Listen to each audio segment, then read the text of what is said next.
Hello, everyone. My name is Dr. Nancy Joseph, aka The Dynamic Doc. Welcome back to my channel. I hope everyone had a great week. So, I'll link the video from the last video down below, so you can go ahead and take a look at that if you haven't had a chance to do so. So, picking up where we left off at the last video.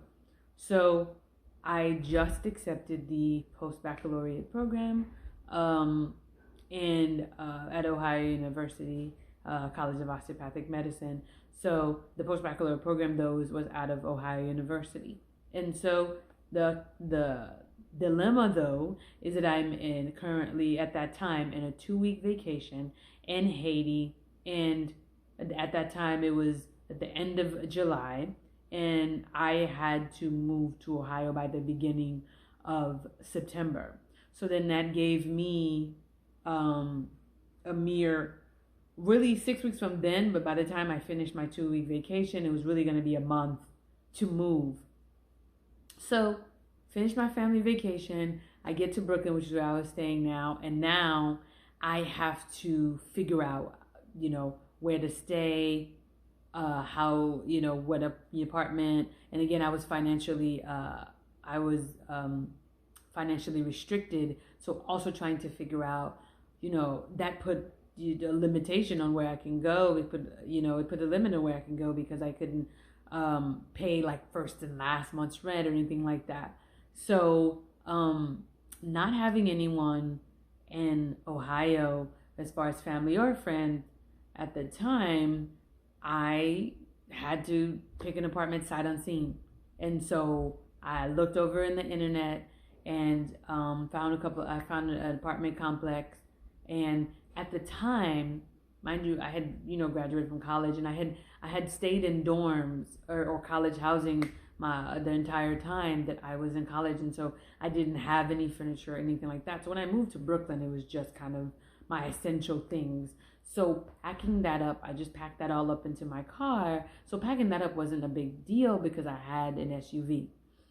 The big deal, though, is I had to find a place that I can afford, because I get financial aid through the post-baccalaureate program, which is one thing that I really liked about it, is that a lot of programs, or a number of programs, often don't offer financial aid because it's not a degree granting program, but this one did.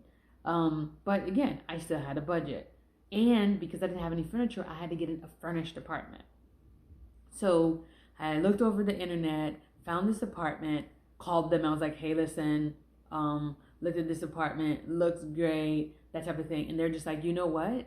The apartment that's available happens to be the one whose picture we have online. So it actually looks exactly like that. And kind of we talked, and I let them know, hey, listen, I don't have basically any money right now for deposit, but I'll be at OU, and so I will be able to give you the money then once financial aid comes in. To my pleasant surprise, it wasn't a deal breaker. They were like, we understand. We deal with people from the university all the time. We understand when your financial aid will come in, then you can give us the money.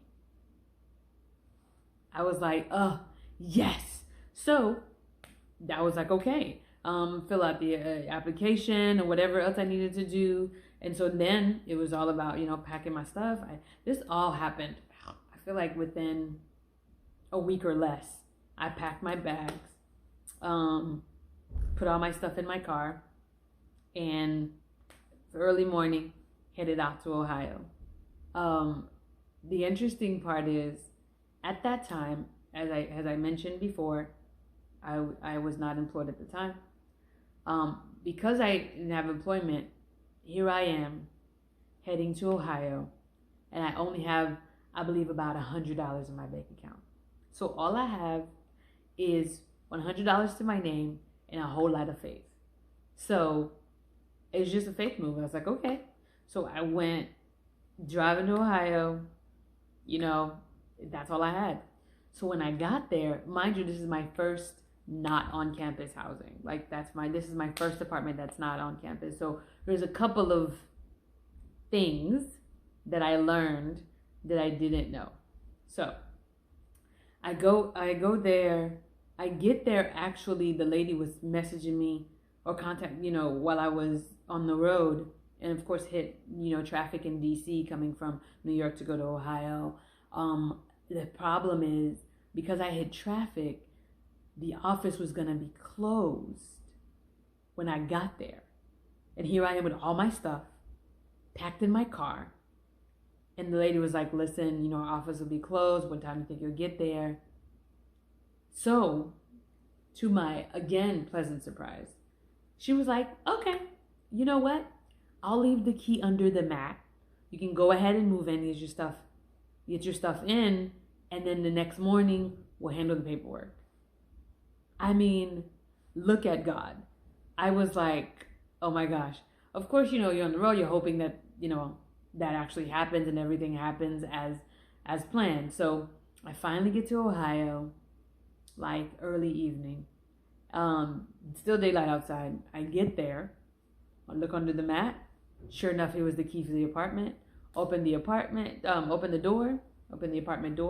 Looks exactly like the picture. Great furnished apartment. It was like awesome. And it was also for an amazing price, because it was a small town. So they have great prices too. And it was a furnished apartment. I mean, I couldn't get the price that I got for that apartment anywhere else. I mean, it was a furnished apartment for like $609 or something a month. Unheard of, really. And so I unloaded my car, moved all my stuff in, and I was just like, yes. Then, still have $100 to my name. The next morning, fill out all the paperwork, and then she was like, well, we need a deposit, change your name on the, change your electric bill to your name. I was like, deposit? Oh, again, up until then, I had only done on-campus housing, and even the housing I did like senior year in college was technically off-campus, but it was really like functioned like on-campus housing with, one apartment, 4 roommates, share a kitchen, like that type of thing. And so, the regular apartment rules and regulations didn't really apply. So here I am using my last little $100 for deposit. And so it's great that the place was furnished, but I didn't have any sheets or anything to kind of get the place homey. And so the first night or two, I was like, well, mattress, it's you and me. So I just kind of slept in the bare mattress like, all right. But fortunately, I was gifted some monetary gifts, and I was able to buy some sheets and things like that. So my boyfriend at the time paid for that, and I was like, no, it's okay. He was like, no, I'm doing this. And so I was able to get some sheets, get settled. So then now, here I am in Ohio, and no friends, no family, starting this new journey. Bank account basically on E, but looking forward to what the future holds.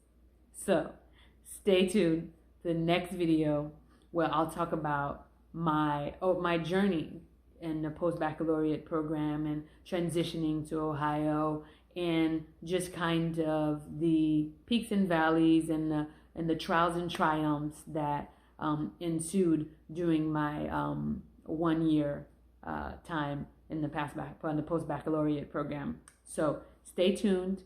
Go ahead and check out my previous videos, and don't forget to like, comment, and subscribe. And I'll see you in the next video. Be blessed. Peace.